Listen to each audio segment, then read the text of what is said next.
Magdalena, mi nombre es Daira, soy estudiante de trabajo social acá en Argentina. Me pareció muy buena los posts que haces vos en tu página. Quería saber eso, primeramente, bueno, presentarte, decirnos un poco qué es lo que haces, a qué te dedicas y cómo surgió, ¿no? Esta iniciativa, el proyecto.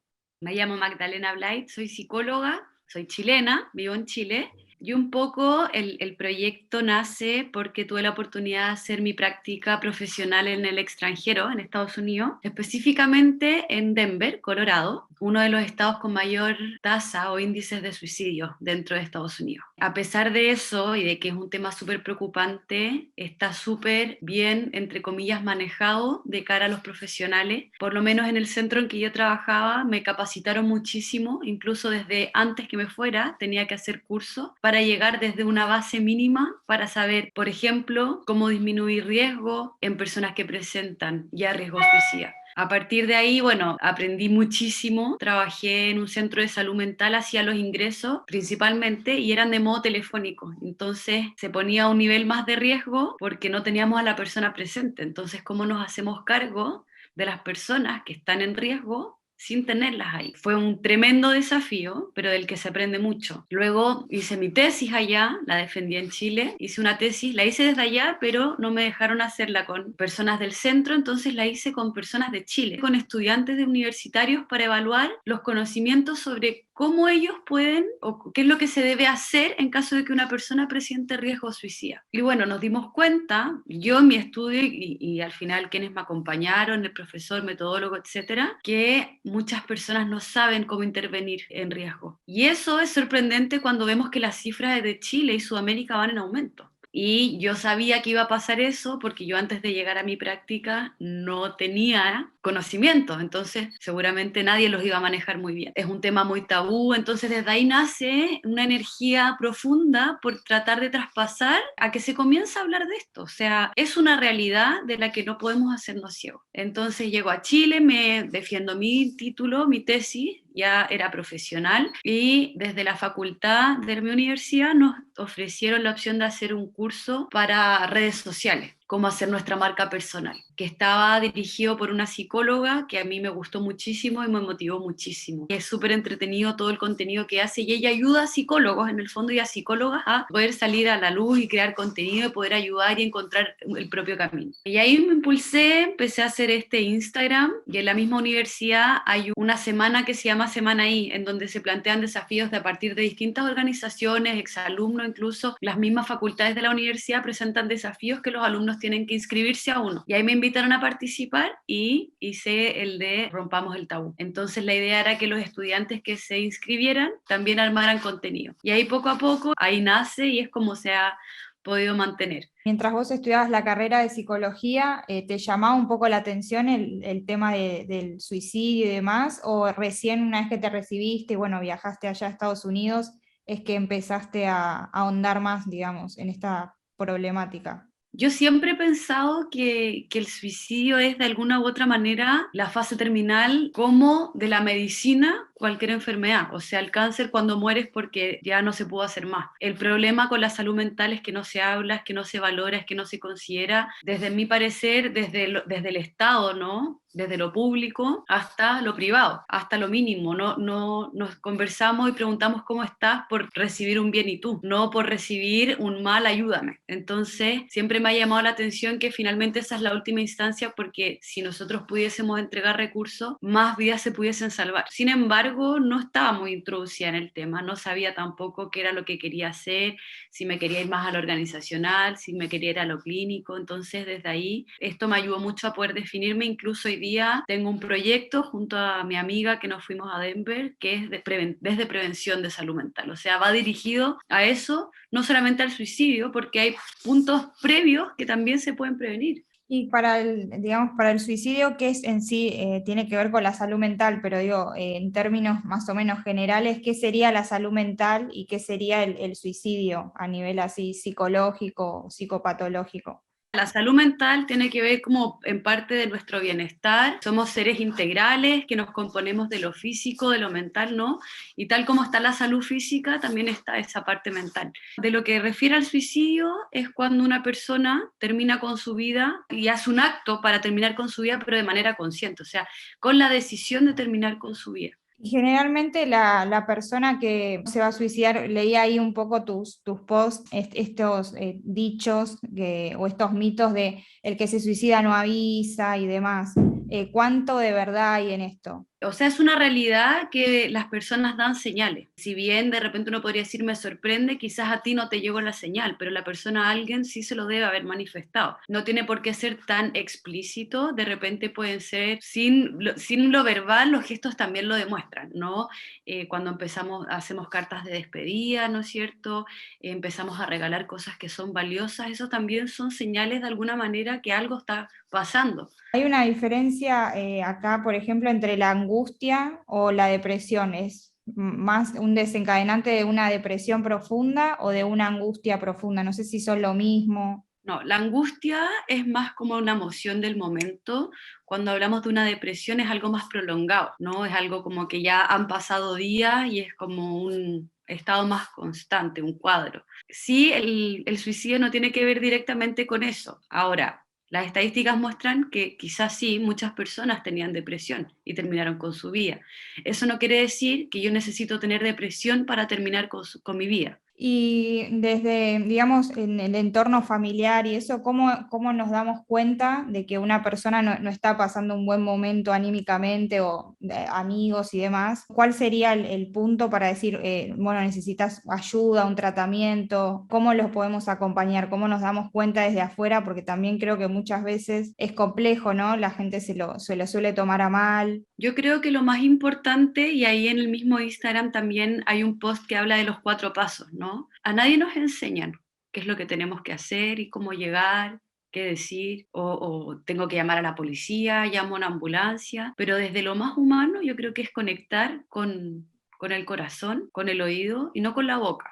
No son mucho lo que, no critiquemos, no pongamos en duda, no tratemos de cambiar el pensamiento por la desesperación, que es normal que intentemos, porque claro, la vida del otro puede estar en riesgo, pero si es que contenemos, si es que escuchamos, quizás puede ser un alivio y una oportunidad en que el otro puede decir, bueno, quizás sí vale vivir, si vale la pena vivir, si hay soluciones, ¿no? ¿Por qué? Porque las personas cuando ya llegan al punto de decidir, o no quizás algo tan tajante, pero considerarlo como una opción, es porque los recursos se empiezan a acabar, es porque las soluciones intentadas no funcionaron. Entonces, ¿qué más da? Quizás la única solución a mi problema es que yo muera, ¿no?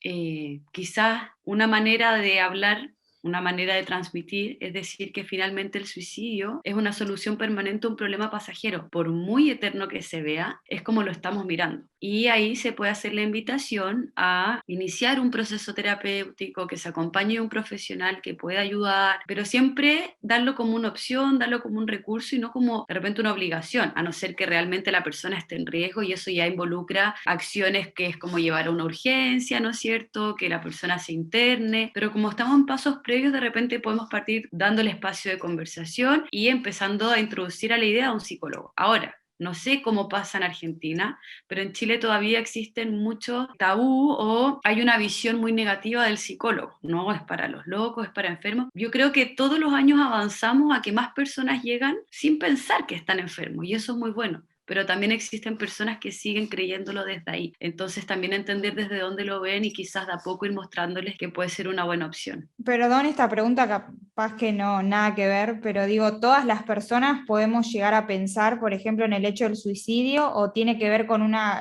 cuestión capaz genética, familiar, que haya algún suicidio en la familia y demás? Los factores de riesgo, ese está y siempre está. Los factores de riesgo cambian para las edades, pero sí, definitivamente si tenemos a alguien en la familia es un factor de riesgo porque vemos que alguien lo hizo como una solución, por ejemplo. Sin embargo, no es estrictamente que tengamos que tener a alguien, sino que es un factor de riesgo. Todos podríamos llegar a eso. Para nosotros llegar a cometer o a intentar un suicidio, que puede ser frustrado, ¿no? Tenemos que pensar que se nos agotaron los recursos, entramos en una crisis, se llama crisis suicida, que es cuando creemos que ya no hay otra solución más que morir. ¿Y cómo es la preparación, digamos, de ustedes, los y las psicólogas, a la hora de acompañar también a este tipo de pacientes, ¿no? De tratamientos? Porque me imagino que también debe ser como muy angustiante también para el profesional el hecho de poder acompañar y que la persona realmente pueda salir adelante. ¿Hay una preparación profunda a nivel teórico también y acompañamiento psicológico a ustedes como profesionales? Siempre es bueno acompañarnos de lo que llamamos supervisión, tener a una persona que tenga mayor expertise, que pueda acompañarnos, que pueda guiarnos, ¿no? No hay algo que lo regule, pero siempre es bueno, siempre es aconsejable. Y claro, está también lo teórico que, como yo te explicaba, de repente no hay mucha preparación. Ahora con la pandemia yo he visto harto movimiento, más de lo que quizás antes veía, porque está resonando más la salud mental. O sea, ya se escucha desde el Ministerio de Salud, ¿no? Se ve que han tomado más medidas porque los estudios demuestran que la salud mental ha empeorado muchísimo, producto del encierro, de la pandemia y todo lo que, las consecuencias que eso trae. Eso te iba a preguntar, con respecto a la pandemia el año pasado, ¿aumentaron los casos? ¿Cómo fue para ustedes sobrellevar la situación? Estadísticamente hasta ahora yo no he encontrado en términos de suicidio en Chile, sí he encontrado respecto como al estado de salud mental de las personas, ¿no? Un estudio de este año demostraba que el 45% de las personas declaran que su salud mental ha empeorado durante el último año. Y acompañado de eso las mismas licencias médicas que también nos demuestran. Sin embargo, hay muchas personas que no piden licencia médica y que siguen una lucha constante en el día a día ante el trabajo, por ejemplo, pero que están en un estado de salud mental de riesgo o preocupante. Y en un momento mencionabas también el hecho de bueno, las cifras. ¿Cuál es la edad más o menos en la cual hay mayor riesgo de suicidio? Hay un tema con las cifras. La adultez mayor en Chile tiene muy altas cifras de suicidio. Fue como un poco con lo que me toqué haciendo cuando hice mi tesis, porque de lo que se habla es eso, pero también se ve que entre los jóvenes es la segunda causa de muerte, luego los accidentes de tránsito. Entonces, evidentemente que en la primera infancia hay una tasa de suicidio mucho menor al adolescente, al adulto mayor, al adulto en general, pero existe también. Eso también es algo que no se habla. Pero claro, lo de los adolescentes es preocupante porque es su segunda causa de muerte. Y bueno, el adulto mayor también. Yo me lo explico por tema acá en Chile, lo que es la jubilación, las pensiones, ¿no es cierto? Finalmente termina siendo muy tortuoso vivir para muchos, desde lo económico, desde lo social, los recursos, el aislamiento. Y en relación a lo que mencionabas antes de los adolescentes, ¿no? Tal vez como padres o familiares de un adolescente, ¿cómo podemos acompañar? Tenemos que hablar más del tema, pero también con ciertos resguardos para prevenir, ¿no? Cualquier tipo de riesgo. Sí, yo creo que es súper importante los cuidadores, las cuidadoras, conocer al adolescente, ir viendo y que estos cambios o señales no se pasen por debajo. Es súper fácil de repente no mirarlas o desprevenirnos y no darnos cuenta, pero sí es algo importante. O sea, desde que si come más, come menos, si ven angustia, hay una disminución en el rendimiento académico, problemas con las amistades, incluso rupturas amorosas también, que de repente normalizamos pensando que son cosas típicas de la edad, ¿no? Pero también está esa vulnerabilidad de la edad de creer que quizás la vida no vale la pena, no hay solución a esto. Es tan emotiva la adolescencia que, claro, de repente uno dice, sí, el primer amor uno siempre lo sufre, pero quizás para el otro realmente es un sufrimiento mucho más grande o que se cega a que las cosas van a mejorar en algún minuto, ¿no? Entonces eso sí es un riesgo y es importante, yo creo que no solo para el suicidio, es como importante que siempre los y las cuidadores acompañen a los adolescentes en esta etapa. De repente se olvidan o nos olvidamos que son adolescentes y no adultos. Pensamos que son adultos, entonces ya está, ya lo acompañamos, ya lo criamos, pero todavía necesitan de nosotros. Entonces creo que ahí es importante siempre acompañar y estar atenta a los cambios que vayan teniendo. Y preguntarte, ¿por qué crees también que trae, me arriesgo a decir, capaz en los mayores países de América Latina, no sé si en Europa también pasa lo mismo, desconozco, que es un tema tabú, digamos que nadie quiere hablar, o cuando, por ejemplo, surge que alguien cercano se suicidó, es como, bueno, como si fuera una mancha o algo que no se tiene que hablar o no se tiene que saber?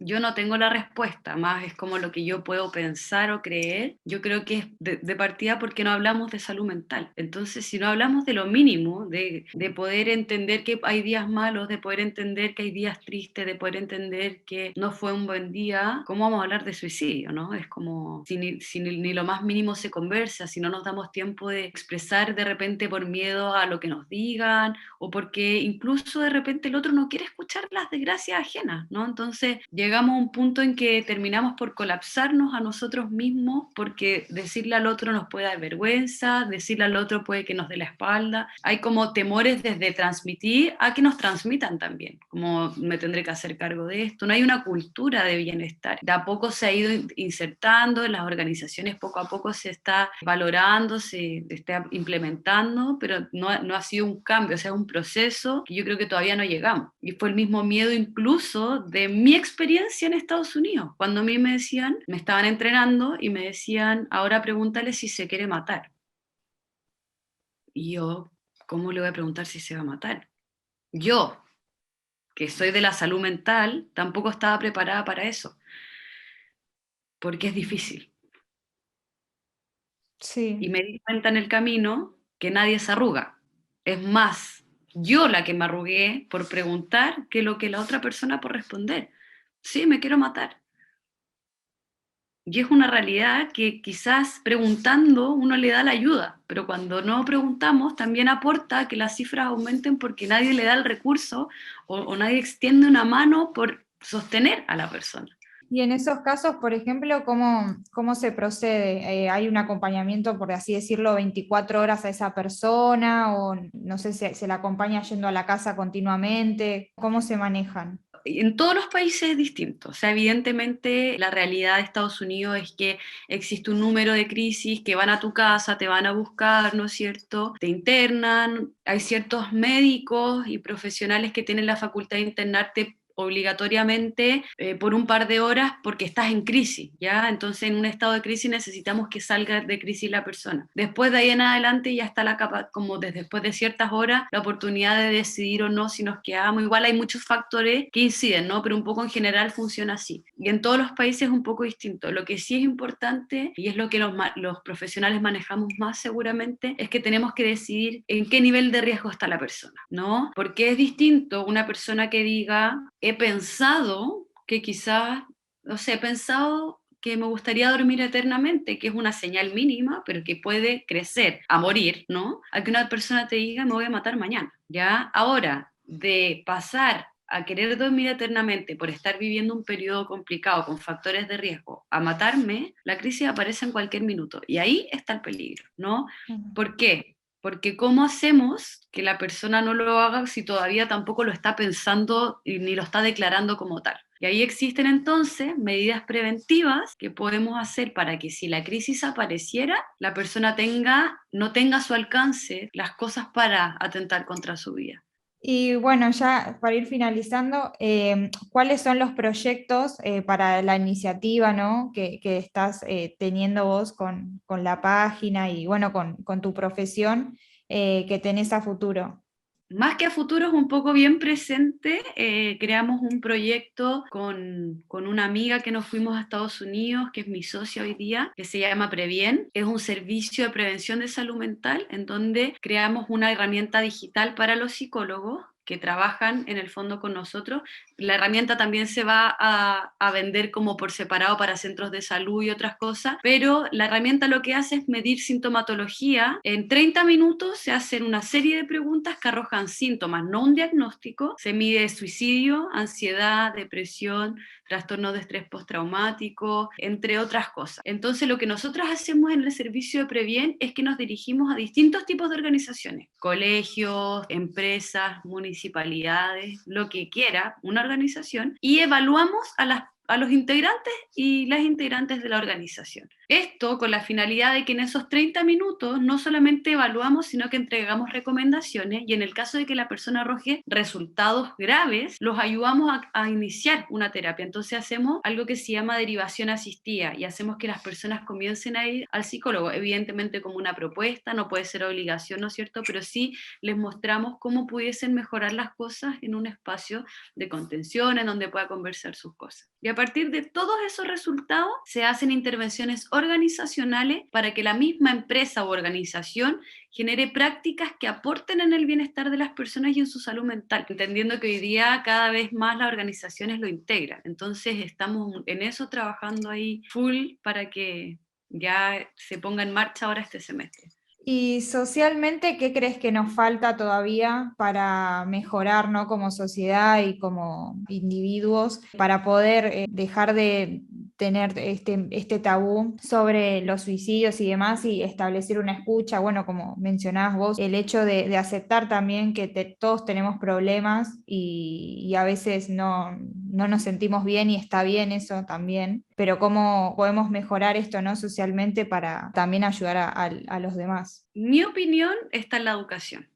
Siempre, y yo creo que en todas mis conversaciones llego a la educación, pero si los gobiernos, si los estados inculcaran como una normativa el que haya una educación emocional desde que somos pequeños, ¿no? Nos puede ayudar a desarrollar una inteligencia emocional capaz de captar que un otro no lo está pasando muy bien y ver cómo podemos acercarnos. Pero eso implica que aprendamos a reconocer de las emociones, que nos eduquen sobre qué son las emociones, cuál es la diferencia entre ellas, qué podemos o cómo podemos nosotros mismos reconocerlas y qué hacer, el vivirlas, el transitarlas, ¿no es cierto?, el comunicarlas, porque si todos sabemos lo que son las emociones, podemos empezar a conversar de eso. Y si yo voy y me siento triste y voy a una amiga o a alguna persona de mi red de confianza y le digo que estoy triste, el otro me va a poder entender también y se puede hacer algo, ¿no? O sea, parte desde la educación y también un poco el tema de políticas públicas y de leyes, que acá en Chile todavía no hay una ley de salud mental que sustente